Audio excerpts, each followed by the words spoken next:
ये थ्रेट्स, ये धमकियां कैसे काम करती हैं, आपके दिमाग पर इनका क्या असर होता है, इनका साइकोलॉजिकल काउंटर अटैक कैसे किया जा सकता है, लॉजिकल थिंकिंग वहां पर बंद हो जाती, इसका रिजल्ट क्या निकलता है। यही नार्सिसिस्ट आपके साथ करता है, कभी प्यार करेगा, कभी धमकी देगा। कोई एक शख्स अगर बिल्कुल आपके साथ काइंड है, वो आपको इतना कंट्रोल नहीं कर सकता जितना ये स्ट्रेटजी अपनाने वाला शख्स आपको कंट्रोल कर सकता है।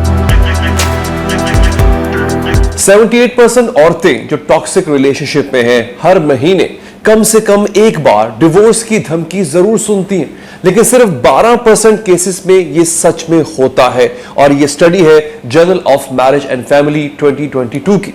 आज हम डीप साइकोलॉजी में जाएंगे और सीखेंगे और समझेंगे ये थ्रेट्स, ये धमकियां कैसे काम करती हैं, आपके दिमाग पर इनका क्या असर होता है, इनका साइकोलॉजिकल काउंटर अटैक कैसे किया जा सकता है। नंबर 1, नार्सिसिस्ट के 3 साइकोलॉजिकल वेपन्स जो कि मैं साइंस के साथ आपको एक्सप्लेन करूंगा। पहला क्या है? फेयर बॉम्ब टेक्निक, अचानक धमकी देना। क्या होता है? एब्यूजर जो है अचानक से बिना किसी वार्निंग के डिवोर्स का थ्रेट देता है, दिमाग पर असर पड़ता है, ये आपके एमिग्डाला को हाईजैक करता है, उसको ट्रिगर करता है। एमिग्डाला बेसिकली आपके दिमाग का वो सेंटर वाला पार्ट होता है जहां पर आपके सर्वाइवल इंस्टिंक्ट्स होते हैं। ये आपके सर्वाइवल इंस्टिंक्ट्स को कंट्रोल करता है, आपके इमोशंस को भी कंट्रोल करता है। हाईजैक मतलब जब एमिग्डाला एक्टिवेट होता है, लॉजिकल थिंकिंग वहां पर बंद हो जाती है। इसका रिजल्ट क्या निकलता है? आप फ्रीज मोड में चले जाते हैं, फाइट, फ्लाइट या फिर फ्रीज रिस्पॉन्स। रिसर्च है यूनिवर्सिटी ऑफ कैलिफोर्निया के मुताबिक 75% लोग थ्रेट्स के बाद अपनी डिमांड्स मनवा लेते हैं, ये होता है। उसके बाद नंबर 2 आता है इंटरमिटेंट रीइंफोर्समेंट ट्रैप, कभी धमकी और कभी प्यार। होता क्या है? कभी धमकी देना और कभी सडनली बहुत ज्यादा प्यार दिखाने लग जाना, दिमाग पर इसका असर यह होता है कि ये डोपामिन को इंबैलेंस कर देता है। आपकी बॉडी के अंदर जो हैप्पी हार्मोन होता है, आपके एडिक्शन केमिकल को जो रिवॉर्ड सिस्टम है जो कंट्रोल करता है। फॉर एग्जांपल, आपने बचपन में स्कूल का काम किया उस पर, या आपने अच्छा रिजल्ट प्रोड्यूस किया स्कूल में, तो आपके पेरेंट्स ने आपको कोई नया टॉय लेके दे दिया, तो ये आपका रिवॉर्ड सिस्टम इससे जो है वो कंट्रोल होता है। इसको बोलते हैं डोपामिन रश। इंटरमिटेंट रिवॉर्ड्स जैसे गैम्बलिंग, इससे क्या होता है कि ब्रेन को अनप्रिडिक्टेबल प्लेजर मिलता है। अब गैम्बलिंग में क्या होता है? आपको पता नहीं होता कि आप जीतेंगे या हारेंगे, तो जब जीतते हैं तो बड़ा एक गैर यकीनी अनप्रिडिक्टेबल सा प्लेजर आपको मिलता है। यही नार्सिसिस्ट आपके साथ करता है, कभी प्यार करेगा, कभी धमकी देगा। तो उसका रिजल्ट क्या निकलता है? विक्टिम को ट्रॉमा बॉन्डिंग हो जाती है, जिसको टॉक्सिक रिलेशनशिप बोलते हैं, जिसको इमोशनल एडिक्शन भी कहा जाता है। हार्वर्ड की स्टडी के मुताबिक ये स्ट्रैटेजी कंसिस्टेंट काइंडनेस से 3 गुना ज्यादा इफेक्टिव होती है किसी को कंट्रोल करने में। कोई एक शख्स अगर बिल्कुल आपके साथ काइंड है, वो आपको इतना कंट्रोल नहीं कर सकता जितना ये स्ट्रैटेजी अपनाने वाला शख्स आपको कंट्रोल कर सकता है। अब आते हैं नंबर 3 पे, वो है फॉल्स अल्टीमेटम स्ट्रैटेजी, मेरी मर्जी या फिर डिवोर्स। होता यह है कि अगर तुम ये नहीं करोगी तो मैं तुम्हें डिवोर्स दे दूंगा। दिमाग पर इसका असर यह होता है कि जो आपका ये प्रीफ्रंटल कॉर्टेक्स है, ये शट डाउन हो जाता है, ये बंद हो जाता है। दिमाग का वो हिस्सा जो लॉजिकल डिसीजंस लेता है, ये प्रीफ्रंटल कॉर्टेक्स, फॉल्स बाइनरीज यानी या मेरी सुनो या फिर डिवोर्स, ये दिमाग को कंफ्यूज कर देते हैं। और रिजल्ट ये निकलता है कि विक्टिम लर्नेड हेल्पलेसनेस डेवलप कर लेता है, यानी खुद को एक अपनी जानबूझकर अपने आप को हेल्पलेस फील करना शुरू कर देता है कि मैं तो कुछ कर ही नहीं सकता है। एस्केप की होप खत्म हो जाती है। कोलंबिया यूनिवर्सिटी के मुताबिक 6 महीने तक अगर यह स्ट्रेटजी यूज की जाए तो उस इंसान की सेल्फ एस्टीम 60% तक गिर जाती।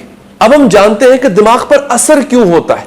न्यूरोसाइंस से यह मैं आपको एक्सप्लेन करता हूं। देखो, एमिग्डाला हाईजैक वो है डर का अटैक। होता यह है कि थ्रेट सुनते ही दिमाग का एमिग्डाला एक्टिवेट हो जाता है, हार्ट रेट बढ़ जाता है, सांसें तेज होने लगती है, लॉजिकल थिंकिंग यहां पर बंद हो जाती है। एक एग्जांपल देता हूं। एक लड़की है प्रिया, वो जो कि अकाउंटेंट थी। आपको मैं एक फिक्टिशियस एग्जांपल दे रहा हूं। उसको हर बार धमकी के बाद पैनिक अटैक्स आने लग जाते थे। हुआ ये कि डोपामिन डिसरेगुलेशन होने लग गई थी उसको, टॉक्सिक लव का नशा हो गया था उसको। इसका रिजल्ट क्या निकला कि कभी धमकी कभी प्यार is equal to unpredictable rewards. Brain को यह लगता है कि शायद अगली बार प्यार मिलेगा, विक्टिम को लगता है कि मैं ठीक कर सकती हूं इसको या मैं ठीक कर सकता हूं। एग्जाम्पल अगेन दोबारा देता हूं आपको, वही राजीव जो कि प्रिया का हस्बैंड था, वो कभी बहुत प्यार दिखाता है, कभी सडनली धमकी देता है। सो लर्नेड हेल्पलेसनेस, एस्केप की होप खत्म हो जाती है।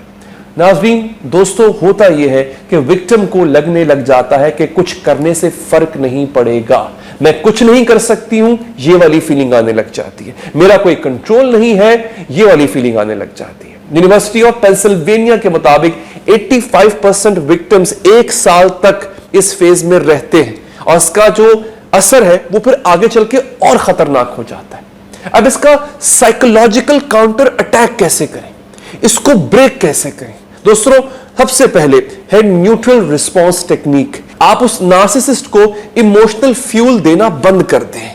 थ्रेट सुनते ही आप बड़े कामली बोलें कि ये तुम्हारा डिसीजन है, मैं तुम्हें तुम्हारे फैसले से रोकूंगी नहीं, उसकी रिस्पेक्ट करती हूं, तुम्हें जो करना है कर लो। अब यहां पे आपको यूनिवर्सिटी ऑफ टोरंटो की एक आपको रिसर्च बताता हूं। वो कहते हैं कि न्यूट्रल रिस्पॉन्सेस नार्सिसिस्ट को फ्रस्ट्रेट कर देते हैं क्योंकि उनको इमोशनल रिएक्शन चाहिए होता है और उनको नहीं मिल रहा होता। अब आगे क्या आता है, आप डॉक्यूमेंटेशन डिफेंस करते हैं। कैसे भला? प्रूफ्स को, सबूतों को कलेक्ट करना शुरू कर देते हैं। व्हाट्सएप मैसेजेस वो सेव करके रखें, कॉल रिकॉर्डिंग्स जो लीगल हो, लीगल तरीके से वो सेव करके रखें, विटनेसेस को इन्वॉल्व करें। यूनिवर्सिटी ऑफ लंदन के मुताबिक डॉक्यूमेंटेशन से जो है वो आपका जो रिपीटेड इंसिडेंट है वो 63% कम हो जाता है। अपनी फाइनेंशियल फायरवॉल बनाएं, अपना कोई इमरजेंसी फंड बनाएं, कहीं पे कुछ पैसे जो है वो सेव करना शुरू कर दें। अगर आप अर्न नहीं कर रही तो कोई नया स्किल सीख के अपनी अर्निंग शुरू आप जो है वो कर दें।